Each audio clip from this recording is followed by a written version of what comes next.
Good evening, Mayor and Council. It is now 7 p.m. and we are live online.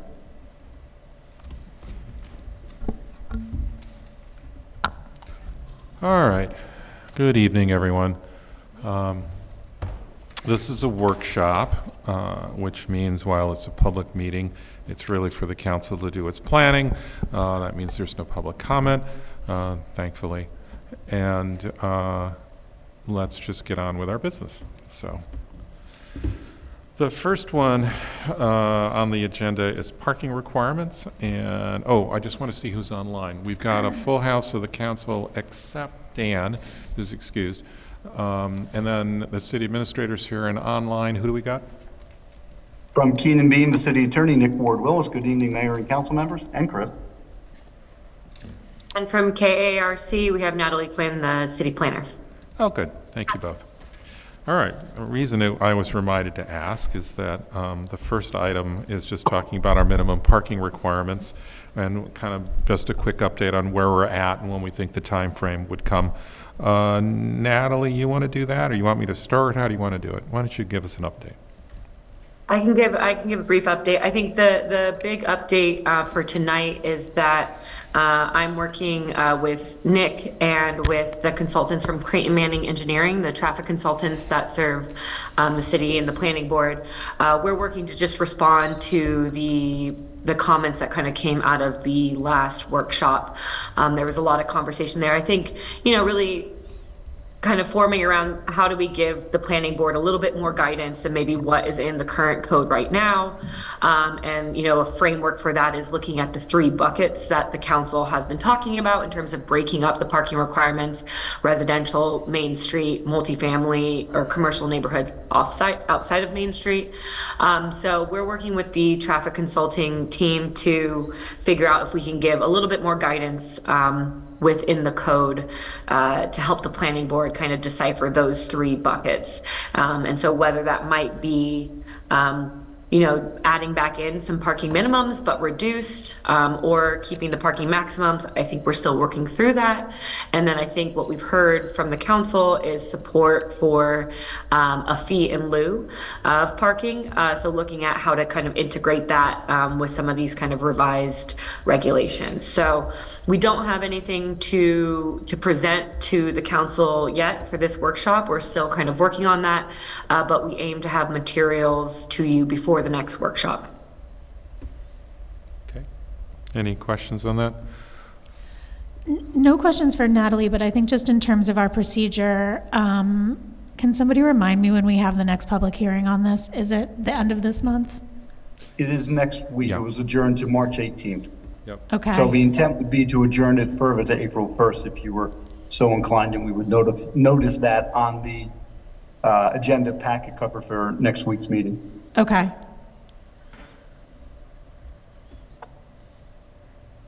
Okay. Yeah, and I listened into a conversation on where they were at, and I just thought the direction of being a little bit more specific and being willing even to have a minimum, right, just not the same silly minimums that we had from the 60s, might provide guidance. There's some language that I heard kind of talk back and forth about, who would have to present, information on what the right number might be. But it was a good discussion, and I think it helped inform where our professionals were going to write up and try to give us advice. So I'm just looking forward to it. And I think taking our time is a better approach. So, okay. Yeah, but one thing we've just agreed then is for the next meeting, we will adjourn the public hearing again.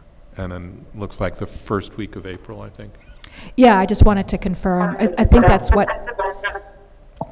I'm sorry? Am I echoing, or is that Natalie? I think you're okay now. Okay. Yeah, I just wanted to confirm, and maybe this is basically what Nick and Natalie were saying, is that they think that they will be able to present at the next workshop, and so therefore the next available voting time or voting meeting for a public hearing makes sense for them, that we shouldn't look to push it back further than that. Correct. Great, thank you. Okay. So first item, and then, yep, I think you're off the hook, Natalie. That was straightforward enough. Thank you, Natalie. Great. Yeah, thank you all. Looking forward to presenting you guys some revised regulations to look at for the next workshop. Yep, and once we kind of get some, further progress on that, we've got plenty of stuff to ask you about. But that can wait for another day. All right? Thank you all. Thanks. Have a good evening. Okay. Next one's 35 Henry Street, which is about a Restore New York grant. Is Chris, you going to introduce this, or? Yes. So we received an email about a week ago from the owners of Garage Works, which has bought the site at 3-5 Henry Street. It used to be an automotive repair shop. They are trying to retool it as art studios that are very environmentally sustainable. They had approached us about a Restore New York grant, which requires the city to be the applicant, but in these cases, the applicant, the developer who's working with the city does all of the work, pays all of the fees, does the match. Normally, I would not take another thing on this spring because we have a lot going on, and I'll tell you more about that later. However, this really does come to us in a package. And so I wanted you to listen to what the proposal was and give me feedback on whether you want to advance this. It would require the city doing a letter of intent in the next week or so. It's a very short window in which they can apply, and then we would also need to do a public hearing. You can only do one of these grants each year, and again, frankly, I wouldn't have done any but for the fact that they have this all ready to go. I'm going to introduce you to Michael Braden, who's the owner of the facility, and then also Sophie Henderson from Hudson, who's done 2 of these grants up there. And I thought this could be a way that we learn how these grants work and maybe utilize them in the future. So it was brought to us packaged, and I figured we'd present that package to you tonight so I could get some feedback. And with that, Michael, do you want to come up and present? Sure. We're going to have the slides pulled up? Yeah, Ben, can you pull up the slides, please? You want me to put the boards in front here at all, or just the slides? Let's see. What do you think? Boards. Yeah, You want the boards. boards? You bought them, we might as well look at them. Yeah, they're pretty.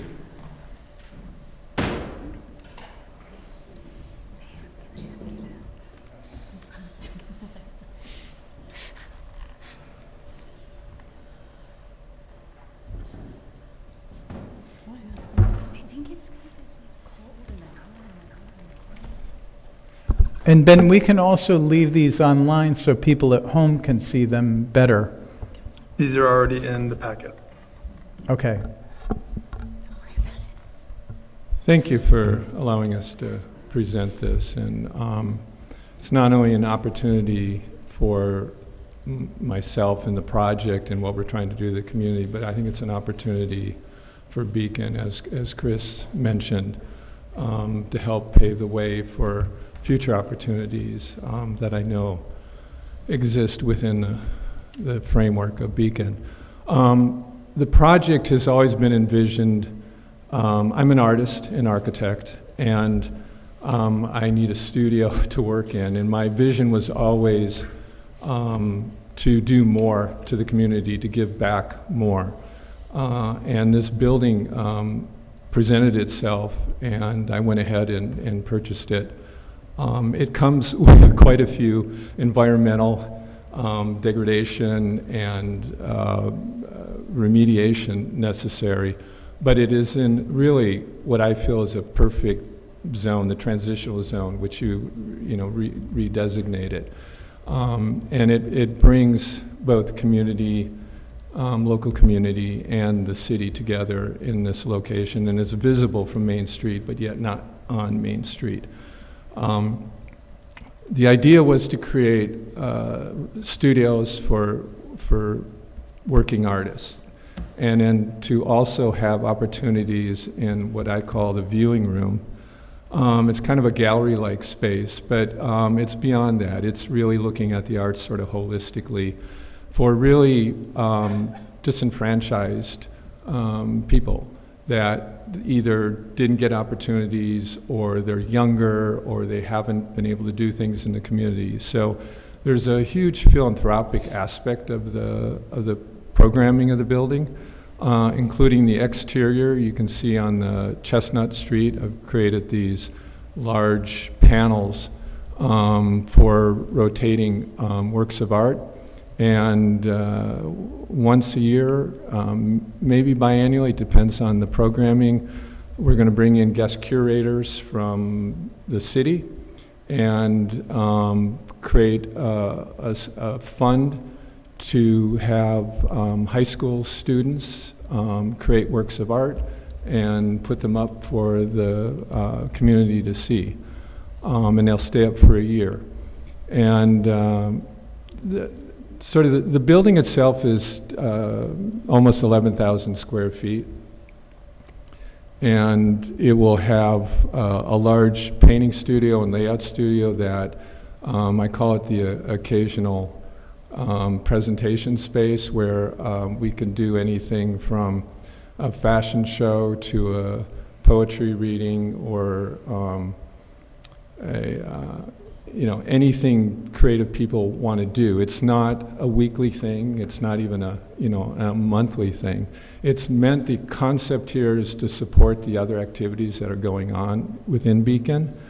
And it's just to kind of do things that are a little different in a fairly large sort of dynamic space. The building does, as I said, need a fair amount of environmental remediation, which we are doing. It's going to be a net zero building, carbon neutral building. It has a full solar array. It'll be 100% electric. We have biofiltration. All the roof rainwater will be coming down into a biofiltration, and there'll be signage up talking about those kinds of things. It's meant to be a model of how to do a building and take advantage of all the climatic issues that we deal with. We're reconstituting concrete and using it as the gravel, so there's all these different programmatic aspects to the building that are both educational and unique. As an architect, I've done projects, I've been fortunate enough to do projects all over the world. And I worked on Masdar in the Middle East, which is zero carbon development. I've worked in China on the World Expo, and the Great Park in California and stuff. And all these things, the central theme was to do something, to give back, to do something with the environment. The issue has become that doing all these kinds of things don't meet the sort of normal standard financially. And so I am putting a huge amount of my own personal resources into doing this project. And a grant opportunities like this just helps me balance the books, and also provide more funding toward any money that I don't have to put into the building. I can put toward the philanthropic aspect of the building and the outreach programming of it. I will never charge rent for the spaces when there are different activities. The rental studios are what they are. They'll be rented out, but when any activity will be, if people have an interesting program or something to do, we'll present that. My big goal, and I've been working with Beacon Bonfire people, is to have something in the winter, to be able to have at least the streets, part of the streetscape. It's a unique corner because it isn't Main Street. We can kind of capture part of it. And to have some kind of winter festival. I know there used to be, the arts community used to do the tree raising and all that kind of stuff, but I kind of want to help bring that back in any way I can. And some kind of summer thing where, maybe there's, professional and amateur artists come in, and daily activities, drawing chalk drawings on the street, and just kind of another activity that kind of moves things around in a casual way, but just more opportunity to expose, especially children, to the creative arts. Whether they want to be a doctor or a scientist, but to help spur that sort of creative instinct in them. We have geothermal systems in the building. We, just to give you an idea, I've been working over the last several weeks on lowering the amount of energy we actually use. Even though we have our solar system manages it all right now, we continue to work, and we've already dropped our BTUs per hour 100,000 BTUs. So that's just, you know, through the different processes of insulation and how we manage the system and the efficiencies of systems. So it really is meant to be a community benchmark. And we were very fortunate to have NYSERDA recognize this. You may have seen it in the local current or in the publication, but they have already recognized the building as achieving something that they hope to move forward with. And we are taking that success in the amount of work, which is a tremendous amount of documentation, both in paperwork and development drawings, and applying it toward the rebuild New York. And I think not only is it beneficial to the project, but it's, as Chris said, it's beneficial to the community to show that we are a viable community to the state of New York, and that, you know, I know there are other projects that can go after it, but the time frame of it just got opened up. It just listed, so this isn't like we're coming at the last minute and saying, hey, we just want to grab this. It literally, they just opened up a couple weeks ago, and we had to put a lot of pieces together to see if we can kind of continue through it. And I'll let Sophie talk about the grant more specifically, because she's like kind of the guru on that kind of stuff. But I just wanted you to know that I as a person am committed to this community. I mean, I've only been here a short time, about 1.5 years, and I'm pouring everything I have into making it what I do better and to plug into what has, you know, been started here. So, Sophie, do you want to talk a little bit about the grant itself? And then I'm happy to answer any questions. And I won't speak very much. Sophie, your mic down. Sorry. you can move the mic. Okay. Thank you. I won't take up too much of your time. I'd be happy to answer any questions. The Restore New York applications are expansive, document-heavy, and we have a lot to build on. I've also been involved in 2 successful Restore New York grants, as well as a number of other ESD and other New York State agency grants. So for my sins, I know my way around the application process very well, and we would streamline this in every way possible. There's you know, a list of a few things that we would need the city we would need to coordinate with the city on, but wherever possible, I'd be behind the scenes doing as much as I can so that it would happen seamlessly and without taking up too much of Chris's time. But I'd be happy to answer any specific questions. I don't know how familiar you are with the program, so I didn't want to blather on.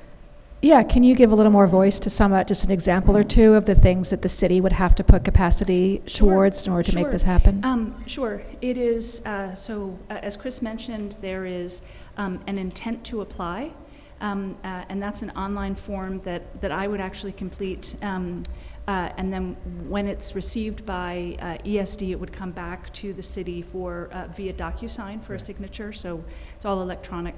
Then there would need to be a public hearing. A notice of the public hearing would need to be publicized along with some additional information about the project. And at the time, the City Council would need to vote to select this or whichever project for the Restore New York application with a formal municipal resolution. Once the project is selected, city would come back into it only at the very end to make a payment. There's an application fee, and of course, the Garage Works would reimburse the city both for the advertising costs for the public notice as well as the application fee. And everything else is happening inside the New York State Consolidated Funding Application Portal, and I would do all that. Is it possible for us to see some of the application materials as part of our, public hearing and? You mean the narrative and Yes. different materials that we put together? Right. Certainly, yeah. Yeah. I mean, you would, the city would be the applicant, so of course, it's, I don't even know how many questions, 3 or 4 dozen questions, so it's a long, long narrative. There are significant budget sections. There are all manner of pieces of paper about the history of the building, the history of the municipality. It's a very bureaucratic process, but. As most are, but I think it would be good to have course. context for what's in the application. And then, I don't know if you touched on this, I am not familiar with this grant, so it just looks like that it is funding for projects involving demolition, deconstruction, rehabilitation, and/or reconstruction of vacant, abandoned, condemned, and surplus properties. So it's essentially funding that comes through the state for any of those types of properties. Correct. And this would be listed as a reconstruction project. Reconstruction, okay, thank you. Because there's no demolition. Okay.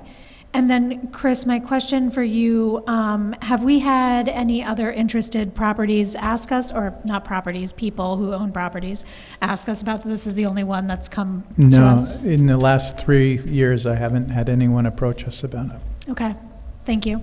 Thank you. More than one project is able to submit an intent to apply, and then a public hearing would be held where the city council could determine which project, but only one final applicant can go through. Sure. The applications are due in May, so there's sort of 2 months to pull it all together, and honestly, without all of the work that we've done towards the NYSERDA application, it would be nigh on impossible to to pull it all together.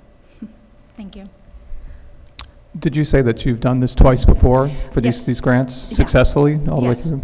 I've done it, I should say, 3 times. One was not successful for folks up in Poughkeepsie, but 2 successful Restore New York with projects in Hudson. And could you just briefly describe the experience with that? I mean, the city of Hudson was happy with the outcome, the experience? Yeah, well, in both these cases, they were, Restore had 2 rounds bunched up into last year because they took a pause during COVID. So both of the projects were awarded last year, and we've just started the implementation process. So Hudson is a much smaller municipality than Beacon, so we're all neighbors, we all know each other. We're getting work done in the coffee shop as well as in our actual meetings, But yes. Can you, sorry, Jeff, was that? Keep going. Can you say a little bit more about your experience with those grants and why you think this particular project would potentially be successful? I just note that I'm not familiar with this grant, but I do note that sort of the 2 main guidelines that I'm learning about are about inducing commercial investment and improving local housing stock. There's Right. no housing involved in this Correct. project. Housing is a huge issue here in the city. I'm just wondering if that will count against this project. It won't count against. It may not receive. It obviously won't receive points in the housing section. But they look at all of these projects as a form of economic development. So this project is inducing commercial development, obviously directly from the owners, but also in revitalizing this transitional zone that Beacon has been working to try to revitalize. So it could encourage additional investment. It could also encourage additional rehabilitation of housing around the area, as it brings this great new project. So it doesn't fit solidly in the housing, but it's very strong in the commercial investment. It's also they look for projects where there has been other state funding. I've never understood this. New York State likes to see more multiple funding streams from New York State towards one project. They see it as amplifying their dollars. So we've received an award from NYSERDA, as I mentioned, and that will be very favorable. And last thing is just the nature of the transitional zone. They're very interested in seeing expansion beyond sort of the traditional downtown, whatever that might be of any area. Thank you. I would also point out I've gone to great lengths to put a team of people together for construction that are all locally vetted people. I am looking for people that do high quality work because I want this to be a model, but it's employing local people that then spreads out more experiences. Looking at the website, if I'm looking at the right one for the Restore New York, the city of Beacon would be the applicant? Yes. Now it's saying demonstrate at least a 10% match. What does that mean? So Chris and I had this back and forth. It is that the project, so I should go back, any municipality is permitted to work with a private developer. There's no sort of, backhanded way to bring a private project forward. This is how the vast majority of the Restore New York grants are awarded. And the 10% match must be demonstrated by either the private developer or the applicant. So in this case, it would be a letter from Michael stating financial capacity, and we can also point to the NYSERDA award. So the city is not responsible for any of the funding, if that was the question. So some of the NYSERDA award could pay that 10%? Yeah, I mean, truthfully, the 10% match has already been met by the purchase of the building, but we'll also show financial capacity bridge loans for the construction, as well as the NYSERDA grant. So they will see that there's funding. Okay. That sort of gets at, oh, sorry. Do you have any intention of taking this into the not-for-profit realm, or will this stay on the tax rolls? Yeah, as it stands right now, it's going to maintain a private facility. Under your LLC? Under my, Okay. yeah, the LLC. But there will be, we are in the process of creating a foundation to do the philanthropic components of it. As I said, I'm investing a significant amount of my private funds into this to do it, and right now I can't completely flip it with, if something went wrong in a year or two, that would have to have some recoup on that. But the intents are to move it forward to something that is bigger, more public. But I can't promise that right now. Yeah, no, I was actually looking at it from just the aspect of, will the improved facility be on the tax roll? Yeah, absolutely. Okay. Yes. And are you absolutely. seeking a pilot agreement, a payment in lieu of taxes, or you would just, you're I'm doing? not asking for anything. Okay, very good. No. Thanks.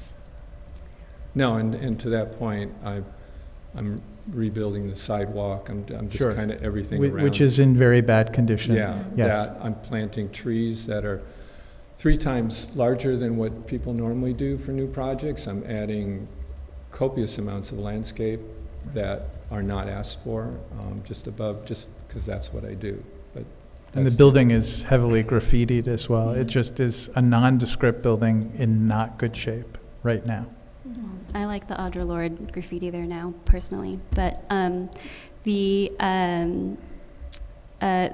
this conversation is getting at my other question, which is, and I'm sorry if I missed it in some of your materials, but what is the amount of money that is being asked for through this grant? And also, can you speak a little bit more about the need here, sort of what happens if you don't get this grant? Sure. I'll take the first part of the question. So the Restore New York awards, the cap is dependent on the size of the municipality. So for Beacon, for municipalities under 40,000 residents, the total cap is $2 million. ESD actually looks at requests if they are slightly lower, or not slightly, if they are lower than the cap, that actually makes the project more competitive. And doesn't say this in the Restore materials, but I know this from work with ESD. They tend to like to fund roughly 20% of a project. So we are thinking of, we have to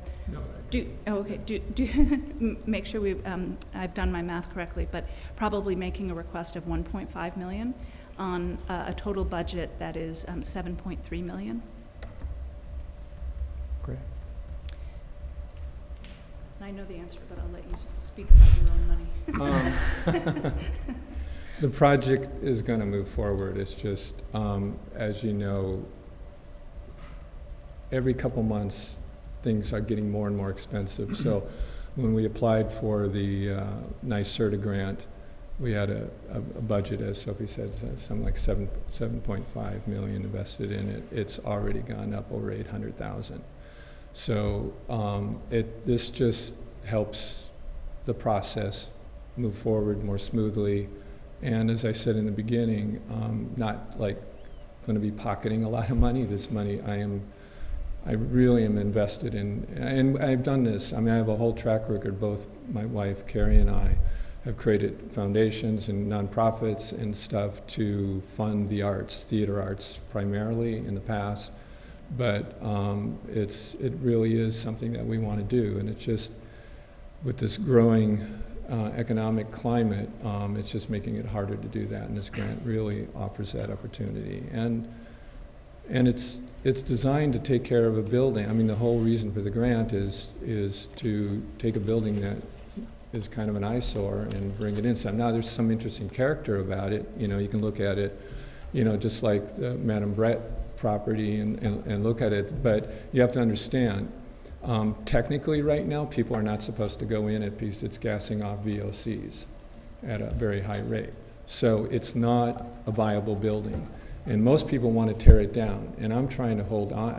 I tell you right up front, this is costing me about $1.5 million more to maintain the existing parts of the building so that it fits into the community, going back to when it was, you know, originally the Studebaker showroom, and kind of evolved through that.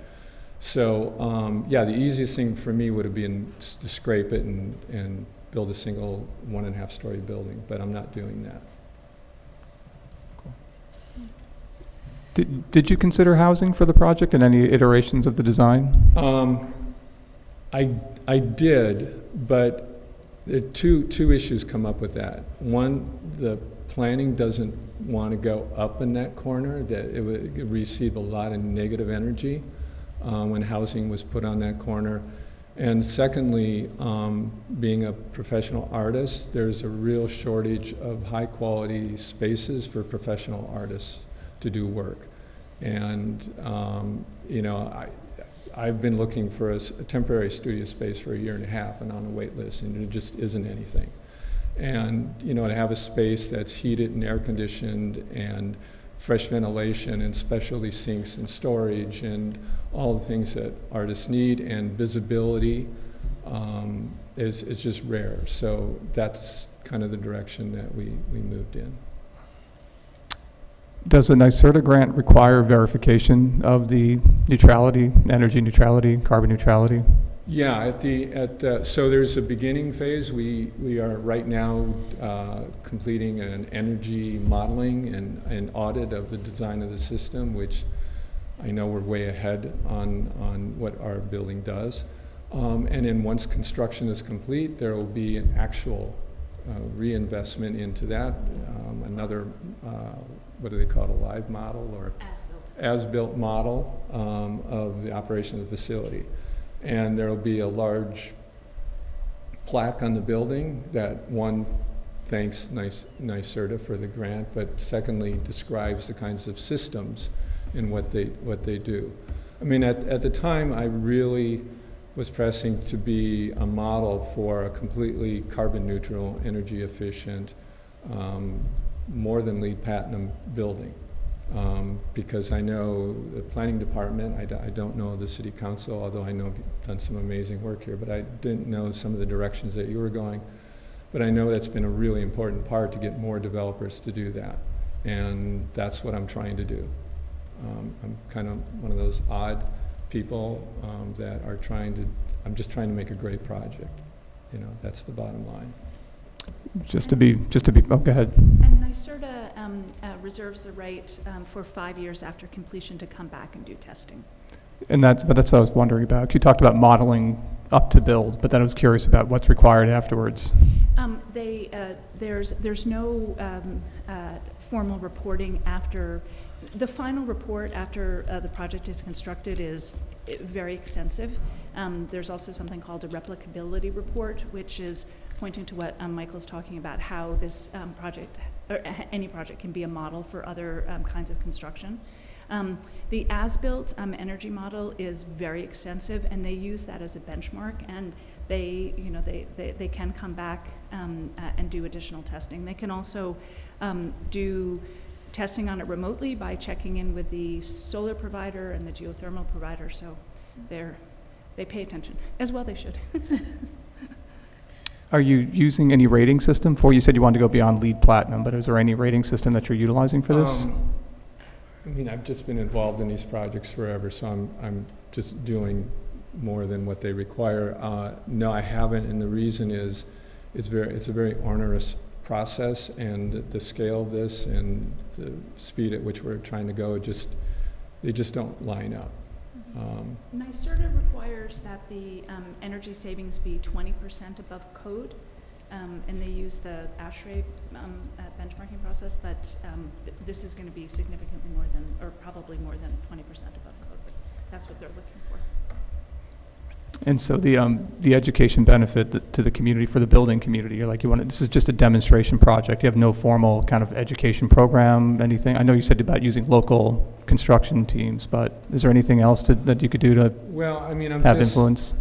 I've been so focused on trying to get the building moving forward, but I have thought about it, and it was just actually yesterday I was thinking about bringing in local architects that are doing interesting projects, and like in the viewing room have models and stuff, and then having some high school kids come in and begin to understand and introduce them to the different aspects of construction and building. And since the 70s, I've been involved in sustainability and the idea of stewardship to the land. So it's, the arts is a bigger category in this, and all these things are on the table. It just, I've been so focused on the other process that I haven't really spent time to sit down and put people together. But there will be opportunities for a lot of these things. And I have taught throughout a number of universities in architecture, along with my professional practice. And the most joy is going and, introducing the idea to younger people of what, the built environment is and how we move forward in it. And, from planning and discussions like this all the way to the actual physical structures. We have some beautiful drawings, as you see, and there are many more. So there would be all sorts of material that could be used for education, just as a starting point, even before the building is built. And NYSERDA would love that. There. Where are you in the planning board process? Your approval process? We've got approval. Oh, you do? Yeah, Your site plan approval? Full site plan approval, yeah. We got one little minor detail. Our architectural plan tree grates didn't line up with other plans, so we got a couple little note things, but yeah, they gave it's technically conditional approval on getting those two items corrected, Okay. which they're actually happening this week, so we're Great. through that. And we're very close to submitting our construction documents for a building permit, just probably 3-4 weeks, but we're waiting for the energy modeling to come back to see, because there's always a give and take if there's things in the energy modeling that we need to modify to make sure the building performs as we anticipate it to. And then last question, when do they announce the grants typically, Sophie? There used to be a very specific schedule, and it's all sort of gone out the Probably window. the fall, maybe? Oh, certainly. Okay. Yeah, I would say early fall. Should mention two other pieces of the application. They do have to have a seeker determination, which is already complete through the Resolution. Exactly. It was determined to be a type 2 action, so there's no additional. And you have to complete an evaluation with SHPO, which we are all set to do. Waiting to see if you all will agree for us to proceed with an intent to apply, and then we would attach ESD to the SHPO application, but we're literally set to do that. So. Thanks.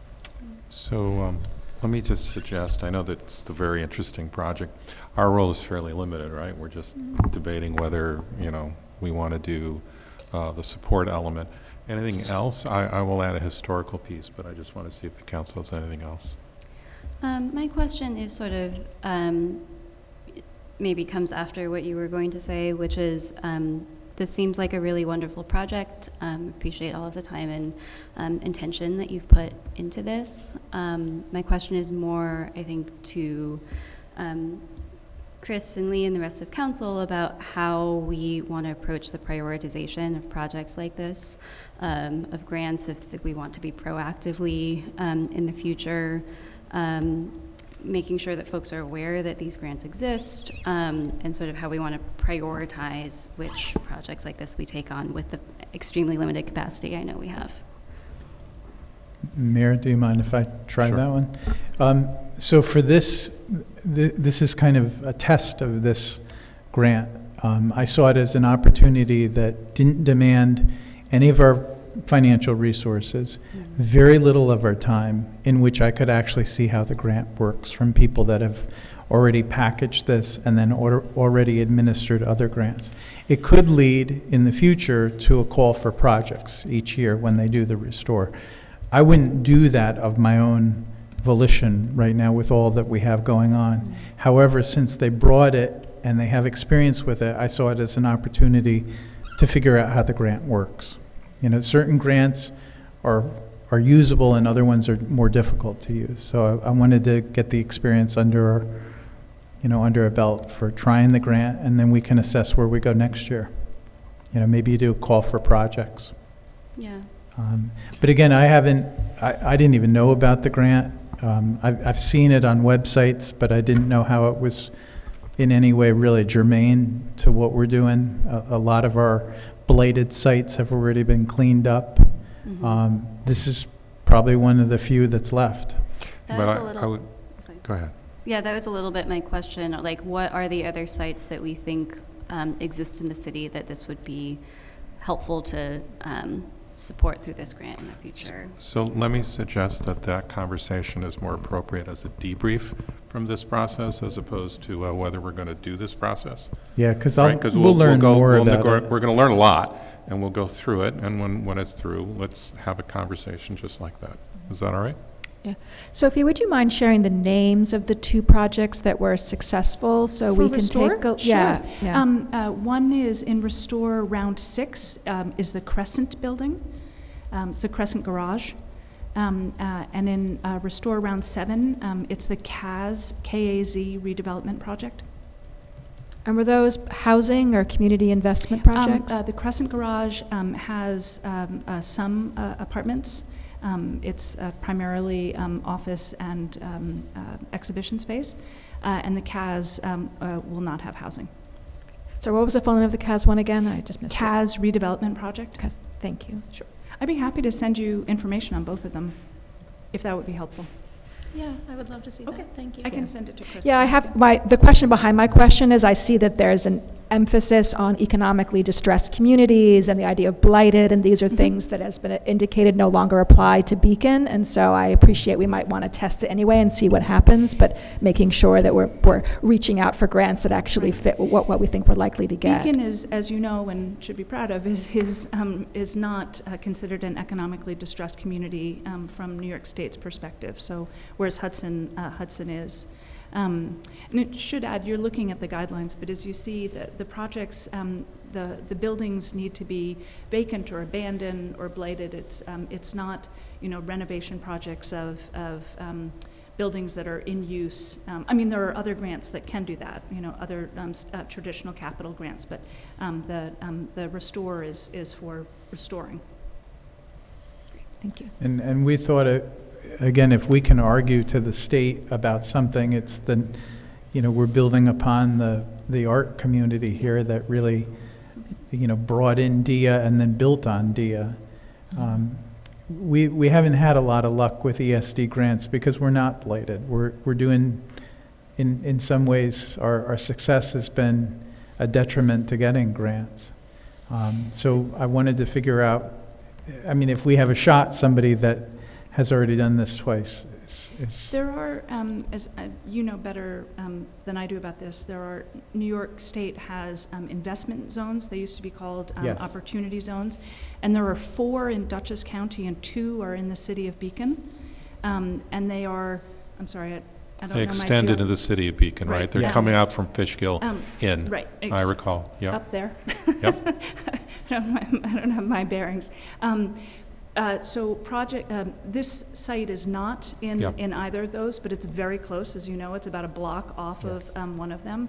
So other projects in those areas would also be really appealing to New York State. And again, I would suggest this is, a lot of the questioning at this stage is more appropriate for the debrief.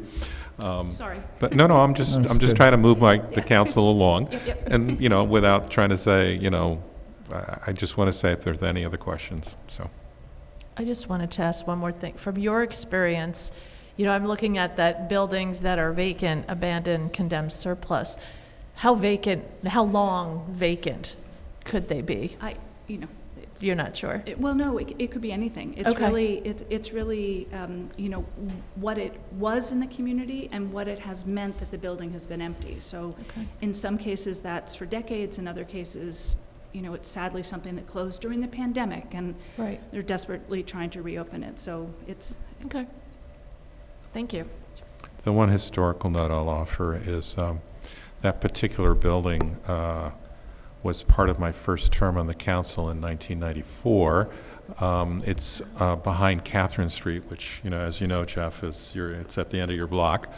And the complaints were that because the building was being used for welding and auto body repair, which is what it was down to, that it was, you know, directly adjacent to a residential neighborhood. And our struggles were, you know, on the order of, wow, do we have another empty building, or do we somehow have to tolerate these uses, or can we restrict them by hours? So it's come a huge, long way. And I just want to point that out. It's good background for the application. So the next step would be for us to send in an email with a letter of intent. When's that due, or? It's actually an online form that I would do, I mean, Yes. you would see all of it before I do it. But when is that due? On March 25th at 3 o'clock. So is there a question posed to council? Any issue with this? When would the public hearing be, or does that fit in? That would be at your discretion, and you know, we would love to see it, you know, no later than April, just to make sure that we're ahead of the curve in terms of gathering the follow-on material that comes from that. But We tentatively looked at April 15th when Ben and I were laying out possible times. That gives us time to notice it. We can see how you'll have some application materials. And we'd be back to answer questions. Briefly. Everybody all right? Yeah. Okay. It's a very rich discussion. I appreciate the council's questions. I appreciate your presence. Yeah. And thanks for coming down, I know. Yeah. Thank you, I appreciate it. Thank you, Michael. Okay.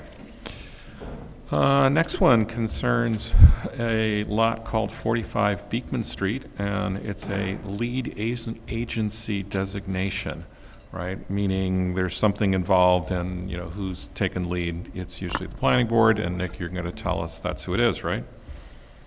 Thank you, Mayor. Yes, good evening. So the planning board received an application for the redevelopment of 45 Beekman Avenue.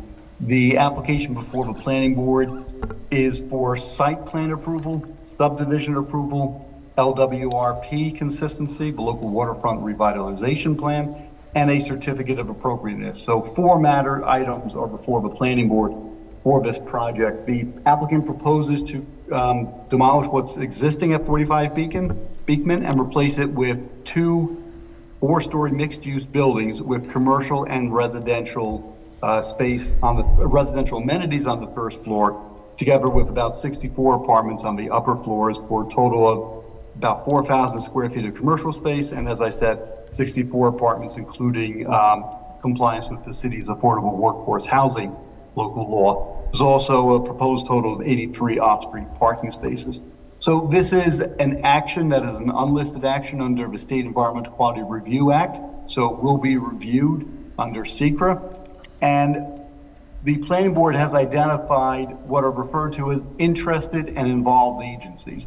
So under SECRA, you have a lead agency that will undertake the lead in reviewing the potential significant adverse environmental impacts from a project and make the determination of significance, which determines whether an environmental impact is required.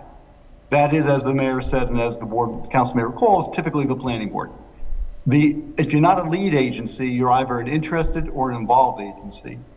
An involved agency is an agency that has another aspect to approve. Typically, it's the New York State Department of Transportation if there's going to be a curb cut, or the New York State DEC if there's an environmental permit. And then there are what are referred to as interested agencies, local governments who will not have any permits to issue, but it would be of interest to them. Typically, that's the school district. A school district has asked to be kept informed as an interested agency on projects like 45 Beekman Avenue.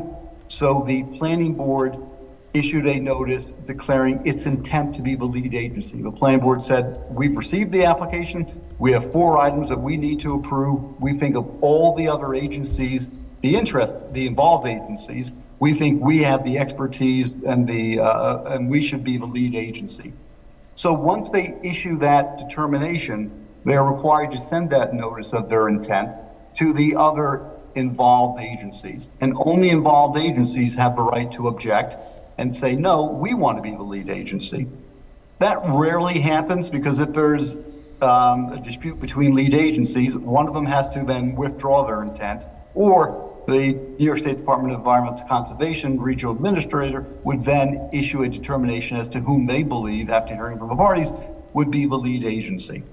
So the reason the city council was identified as a potential involved agency, I'm going to put it up on my screen, is because during review of a project by the planning board noted there was a significant area of land along the right-of-way along Beekman Street and North Avenue. And the planning board said, to keep consistent with the intent of the linkage zone in the city's comprehensive plan and having properties more urban-like and not suburban, can the buildings be located closer to the street on the proposed plan? The applicant's property line is shown in yellow here, and then this is right-of-way.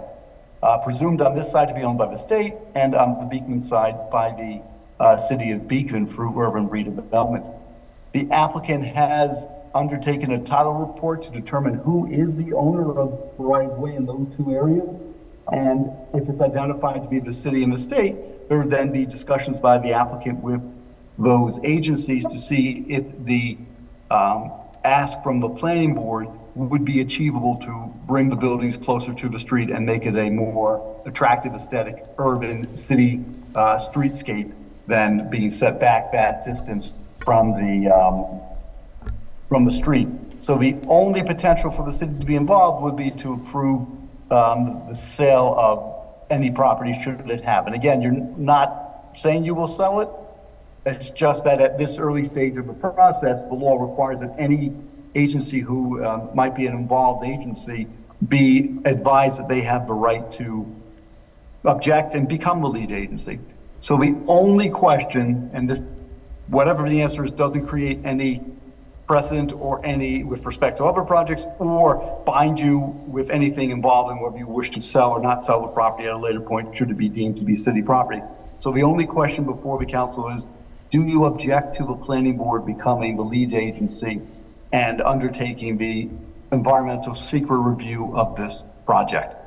And so you can let the 30 days lapse and take no action. You could adopt a resolution declaring yourself to be the lead agency, or adopt a resolution saying you have no objection to the council being, the planning board being lead agency.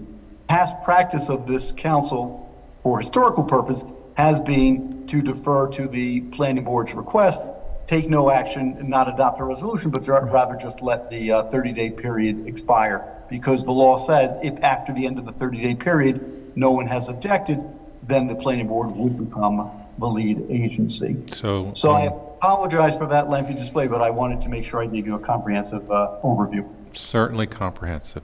Yes. I'll just add one piece again of historical information and then make a suggestion. So all along 9D, when they built the arterial, the state took additional lands. So directly in front of our house, which is on 9D on the arterial section, the first X feet are owned by the state. This is the same situation on this stretch of 9D, and as well, the state gave some of the land during urban renewal to the city, or the city had some leftover land from urban renewal. So that's the source of these little strips. And at one point, the state offered to give them all to the city, and I believe we declined. And so we're just starting to work our way through some of these. That's what this proposal is about. Does anyone have any objection to us doing nothing for 30 days? No objection. No objection. I know this is not what I don't have an objection to this, but I do have a number of questions related, or I believe related, potentially related. Nick can tell me. One is I've heard a significant amount of feedback about this intersection and the traffic involved in this intersection. And my concern in sort of deferring to the planning board and not taking responsibility as the city over review of this section is that the solution that might be required to address the traffic in this area is beyond the scope of what the planning board has the power over. I'm just trying to not preclude future solutions. My understanding is traffic's not our bailiwick, and even if we were lead agency, I don't see us addressing traffic. Am I off on that, Nick? Well, no, the planning board has the authority and would, as one of the potential significant adverse environmental impacts, require a traffic study that would look at both the volume of traffic as well as the safety of traffic exiting their property, as well as the impact onto existing traffic and pedestrians and bicycles. And that would be examined by the planning board, who would be advised by their independent consultant. And if there are mitigation measures required, whether it's restriping, whether it's adjustments to the turn signal, widening, whatever the case may be, the planning board has the authority, as part of a review of this project, to mitigate the impacts associated from this project. Yeah, and let me just clarify. Simply because we become the lead agency doesn't mean we take on any of the responsibilities of the planning board. That's right. Not any. Is that right, Nick? Correct. Okay, just No, want to that's correct. clarify. Right. Only the planning board can issue the site plan approval, the subdivision, the LWRP, and the certificate of appropriateness. And the planning board can require off-site mitigation. So they can require like a new pedestrian flashing light be installed. Correct. And I know that that's one of the proposals they've discussed. To just go back one step on the bigger picture, this came to us because of the planning board. They said, you've proposed what you're allowed to build there, but it's really a suburban development. The way that the building is a sconce and the parking lot wraps around it really is out of conformity with good planning principles for an urban community. And they said, why don't you try to bring this up to the street so that if you look at this, there's a guardrail there and a guide rail, and then it drops off pretty steeply. And the street entrance would actually, if they can achieve what we're looking at, and there's a lot of ifs to get there, they would actually have an entrance right onto the second floor of their building. And it would be something that would activate that part of the street as opposed to sequester off another development that's just a suburban development within an urban fabric. So you could actually reach the building from the sidewalk on Beekman.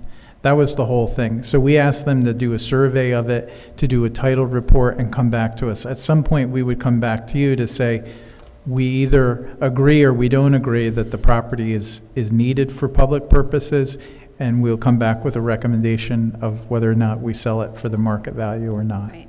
But that's where all this came out of. I just wanted you to understand the context was the planning board really trying to do the right thing about encouraging the proper type of development vis-a-vis the streetscape on Beekman Street. Right, and as Nick said, this doesn't preclude the part of the process where we will still have to debate and decide about the ownership of the Correct. property if it is That's a in fact separate the decision city's. that we don't have all the information on yet to present to you. Right, and my question, just to get ahead of it, when that comes up, if it comes up, if it is the city's property, is if this intersection is, if we're, again, precluding the possibility of a complete street project along Beekman, which we've discussed, there was a study in 2018. We wouldn't preclude it. Okay. We'll look at that. Okay, great. Yeah, right now, there's nothing that suggests that would preclude that. Stop that. Right. Okay, great.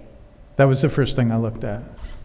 And then the second thing we'll look at is what easements do we have? Do we have it looks like there probably is a sewer or a stormwater easement on that. We would just want to make sure that whatever we do doesn't interfere with critical infrastructure. Right. So again, it's an open question that is on the developer to come back with additional information. Okay, thank you for clarifying all those pieces. Okay, other questions? Well, there is just a consistent, I guess, with our earlier theme, but just on the parking requirements shown on the plans here, it says that there's a total requirement based on the spaces for retail and residential of 102 spaces, but it says parking spaces provided is 83 spaces. So how does that figure in with our? Well, that's the 1960s standard that we're trying to look at, right?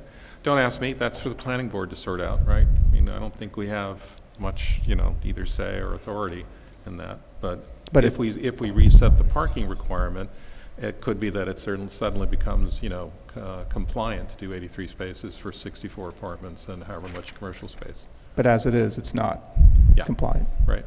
Well, correct. And one of the documents contained within the submission to the planning board for their review was a shared parking analysis and a parking study. So that is something that the planning board would have to examine. Yeah, and I'm sorry, Jeff, I was too quick to conclude. It doesn't mean it's out of compliance. We'd have to look at all the rest of the stuff in the application. Right. They might have suggested mitigation and other things, which Nick is correctly pointing out. Right. No objection to the planning board being the lead agency. Okay. So I've heard that at least 3 so far. Are there any others? No, and I'm fine to, as you say, I don't think it's on the agenda for their meeting tomorrow, so it sounds like if we just let the March 24th date come and go, that will de facto give them lead agency status, so I'm fine with that. All right. That is correct. Everybody good? Yep. All right. Don't worry, there'll be other bites to this apple. This just wasn't the apple to bite. Next one. Oh, this is Royal Karting. So, Chris and Nick, you're going to tell us that our best arrangement is just to renew quietly. Yes. All in favor? Hi. Correct. This is awesome. We get a great deal, and I think we'd be far worse off if we just didn't renew it real quick. Yeah. We essentially are working off a 2018 agreement, and each year I get to the spring and I know by February or March if we're going to put out a new bid that I've got to start working on it in February or March. I asked if they would carry the same terms of the agreement that we've been carrying these last number of years, and they did agree to do that. We are actually paying less in 2024 for garbage than we did in 2023. That's an interesting trend because the price per ton of garbage that we get rid of has gone up, but we've actually reduced the amount of garbage that we produce as a community, which is very good news and has helped us a lot on our budget. So we would like to renew this for another year. We'll continue to watch how the markets go and see if there's other people entering the market. There really aren't at this point. I've talked to other major garbage pickup companies, and they all recognize that Royal really has a lot of built-in advantages here. One is that they already own the trucks. They already own all of the toters that they pick up, which is 9,000 toters across the city. We already know how to work with them. They have already, they basically paid back all of the investments that a new entrant to the market would have to do. They also have a long-term contract with the burn plant in Poughkeepsie that gives them very advantageous pricing for the disposal of the burnable waste. I know in the past you've asked about recycling. They also pick up their recycling, but then we directly pay Republic Services for the recycling that they accept at the plant out on Fishkill Avenue. And that price is actually now almost $10 more a ton than just garbage. So it's kind of turned upside down since China closed its markets to our recycling in 2019 or 2020. So we used to be paid for recycling, and now we're paying to dispose of it. Well, we're paying more to dispose of it. Yes. Yeah. Any questions on this? I'll also just compliment both Royal Carting and Chris for kind of working to find the optimal pickup of garbage along Main Street. I know that's improved over the years, and just I really appreciate you and Royal Carting kind of working on what would work best to make sure that we have as clean a Main Street as possible. They really met us on that. We have replaced out all of the garbage cans now, so they're top loading rather than the side ones, which were really problematic because when you pulled them out, the garbage went everywhere.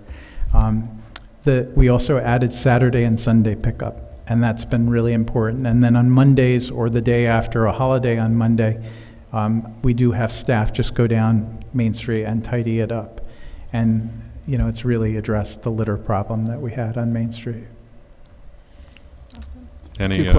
Two questions. So you're saying there's no viable competition? There's no organizations that want this business? It would be difficult. Waste Management is really the only one that could take it on, but they would probably need a year to 2 years lead time to be able to order garbage trucks. It would raise a bunch of questions about who would own the toters, and the toters themselves are about, the last time I checked, they were about $85 a piece. So that's $750,000 just in plastic containers that you pick up. The other companies locally, we could probably get to do dumpsters here and there, which is a small component of the Royal. But again, the two main products here that we're renewing are the residential waste pickup and then the recycling pickup. Pickup and disposal for the waste, and then just the pickup of recycling. And the cost for them picking up recycling has not gone up since the contract started. So again, I could go out to bid, but then it just gives them an opportunity to raise their price.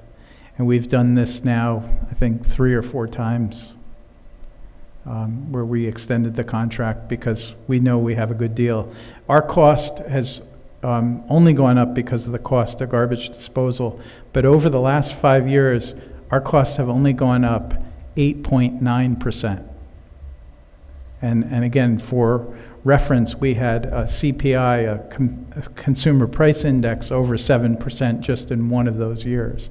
So we're doing really well in terms of budget, in terms of their responsiveness when we complain. I mean, we've literally had them miss garbage cans, and before that truck gets out of the neighborhood, they're sent back to go get it. So when people complain, we take that seriously and we act on it quickly, and they've been a good partner on that. Yeah, that was my second question, was about complaint system. If we're tracking complaints, just if we have record of that, and you're saying they're very responsive. They've been pretty low. Every once in a while, they'll disappear one of those toters and not replace it, and we get right on them. Every once in a while, they'll miss a couple garbage cans on Main Street. But again, the system that we put in place has resiliency because there's more pickups. So if it didn't get picked up one day, it definitely gets picked up before you see what we had 2 years ago. I remember when Molly first got on, you had volunteered to maybe clean up Main Street because it was Yes. just so chronic. Lee and I went out together at one point, too. Yeah.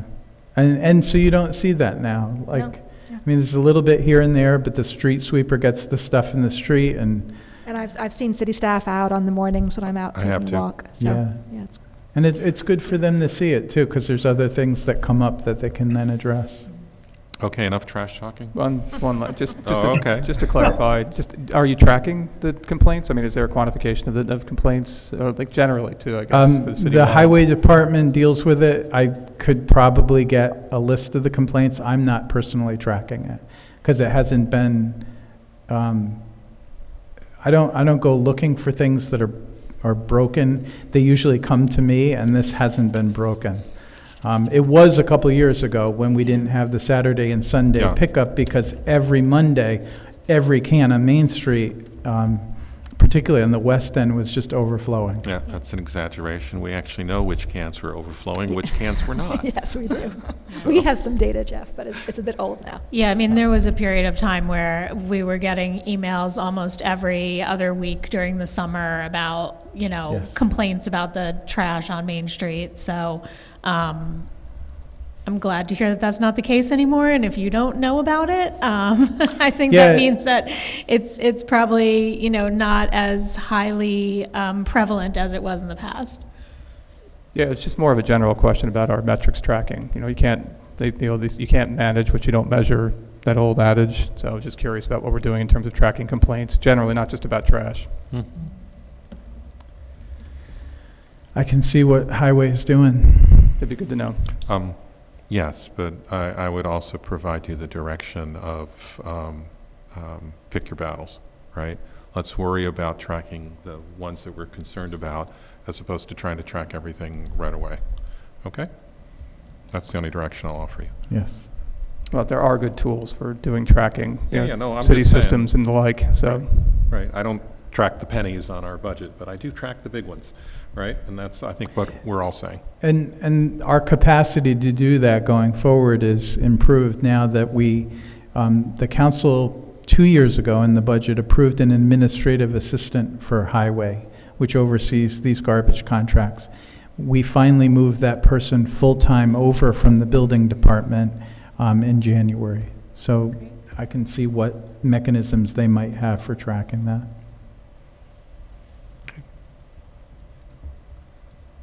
All right. Thank you. Last one is, Chris, you're just going to do a final update on city projects? Or Yeah, just a brief update on a couple projects and a few initiatives I wanted to let you know about. On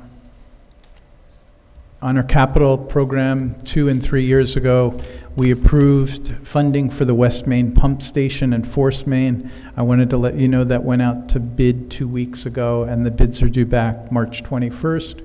I hope to bring to you a bid award proposal for April 1st, and then start that work this spring. That's a pretty vital piece of our sanitary sewer system that conveys the waste from the northwest part of the city to our sewage treatment plant.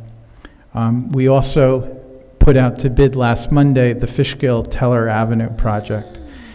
For those of you just tuning in, that project started 23 years ago. When I came on 3 years ago, I tried to get it going again. We did bid it last year, and it came in 70% over budget, and we had to reject the bids. We rescoped the project, and it's back out to bid. Bids are due April 1st. I'm hoping to bring that to you for a vote April 15th to start that this year. The We Play replacement of the play area has started. The demolition has started. The fence company is about to be under contract, and then we'll be pouring a new rubberized play surface, putting in new play stations, and putting all new fencing, benches, and just cleaning that area up. So we hope that is done by the end of April.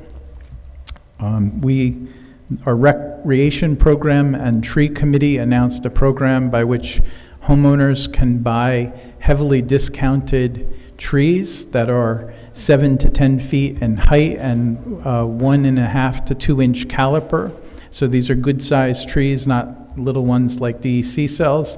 What we did is we were trying to figure out how to plant more trees in the city without us having to take care of them. And we came up with an idea of going and getting trees wholesale, so we get a discount, delivering them to the city, and then bringing them to people's houses. So it's about a 40 to 50% discount off retail. We tried this as a pilot, offering 50 trees. Since we opened the program about a week and a half ago, we've sold 18 trees. And so we'll get information again. It's a pilot like the compost program was. Well, we'll learn, what are you looking for? What other types of trees? We already know that flowering dogwoods are very popular. And then I just wanted to give you an update on our community solar program. You may remember we partnered with Mid-Hudson Energy Transition to offer a program where electric consumers could sign up with a renewable energy project and then also get a 10% savings. To date, we've had 79 households sign up, and that has already earned us some small amount of credit with the climate energy. Oh, Jeff, help me with it. One of the people that hands out money for renewable energy, is it Clean Energy Communities Program? Yes. And so we'll continue. They'll be promoting that through Earth Day. We hope they have they're going to have a table at the upcoming Earth Day that's happening down by Hudson Valley Brewery. And they ended up mailing letters to eligible people, right? Yes. Okay. Now, if you didn't get a letter and you weren't quote unquote eligible, if you reach out to the city, we can put you in touch with other projects that are available. So if you want to just email through our website or give a call to the office at 838-5000, we can also put you in touch with other local solar projects that are still looking for subscribers that didn't have the limit that this program did. My experience is that some of those other providers, I think, maybe heard the program, and they've actually been coming out to some constituents as well, maybe because they knew that there was this general push for this one particular program. So. And I just want to highlight that the people going door to door asking for electricity bills did not get a permit to do that. And if we catch them, we can address that. So please call in complaints about that. Don't tell me 2 weeks after they left your door. That's all I have. Thank you. Sorry, go ahead. Is there any update on the water meter project and when that might start? Yeah, we are almost fully inventoried to begin the first phase of it, which is your ward. Right. We have had some problems with the software side of it, having the new census program speaking to the billing program for our water billing. We think that we have those almost worked out, so the letters will be going out, I'm hopeful sometime in March. And I will let you know ahead of time, and we will do a call to people who are registered on our SWIFT 911 system. Question I was going to ask, or point I was going to make, was that since you raised it about getting points for the Clean Energy Communities Program, we mentioned it before, there was an exchange, and I'm interested in there being a presentation by Faye kind of on our past actions in relation to that program, where we're currently at, and what the options are going forward. Because I know we're doing quite well, and I think that, I know it's a first come, first served program, and I think we're certainly eligible for tens of thousands of dollars of no-cost share grants, and possibly, if we act fast enough, hundreds of thousands of dollars. That we can use for improvements within the community. So I do hope that we bring that up to a priority to dig into what the options are. Okay. Yeah, just a high-level response. Most of our grant money has gone into electric vehicles, some of which have gone to the police department. We were able to get the detective division to buy in on having all electric vehicles. And so we've been moving in that direction. The other thing that we know is eligible is solar installations, and we are trying to queue up a solar installation on the highway garage for later this summer. I'm just reconfirming that roof can hold the weight of the solar and not have it in any way compromise the structure of the building. But I will see when Faye might be available to do that. Okay. We have an executive session for personnel, so I'd appreciate a motion to go into executive session for personnel matters, and then to come out and conduct no further business and adjourn. Announcement of our next meeting. Oh, let's do the motion, and I'll do the announcement now. So our next meeting will be next Monday, the 18th at 7 p.m. It will be a regular council meeting. Motion for a executive session and then to immediately adjourn afterwards. On Second. personnel. On personnel. All in favor? Aye. Thank you all. Aye. Let's take a minute.